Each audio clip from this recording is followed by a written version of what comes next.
പ്രിയമുള്ളവരെ, കേരള സംസ്ഥാന ആരോഗ്യവകുപ്പിൻ്റെയും വണ്ടാനം മെഡിക്കൽ കോളേജിൻ്റെയും കടുത്ത അനാസ്ഥ മൂലം ഉഷ ജോസഫ് എന്ന ആ ഒരു സഹോദരിക്ക് ഇപ്പോൾ കടുത്ത വേദന അനുഭവിക്കുന്നൊരവസ്ഥയാണ്.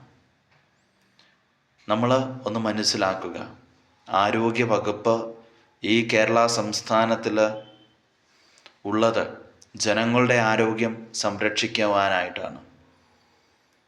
വണ്ടാനം മെഡിക്കൽ കോളേജിലേക്ക് ഇന്ന് നമ്മൾ പോകുകയാണെങ്കിൽ ഇന്നത്തെ അവസ്ഥയിൽ പോവാതിരിക്കുന്നതാണ് ഏറ്റവും നല്ലത്. കാരണം അവിടെ ഇരിക്കുന്ന സർജറി വിഭാഗത്തിൽ ഞാൻ നേരിട്ട് അനുഭവിച്ച വ്യക്തിയാണ്.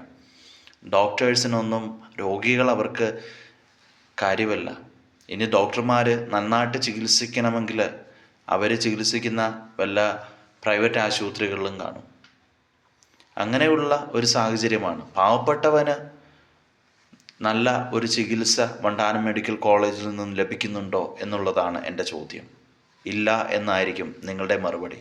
ഒന്ന് മനസ്സിലാക്കുക, നമ്മുടെ സർക്കാർ, നമ്മുടെ ആരോഗ്യവകുപ്പ് എന്തിനാണ് ഈ കേരളത്തിൽ?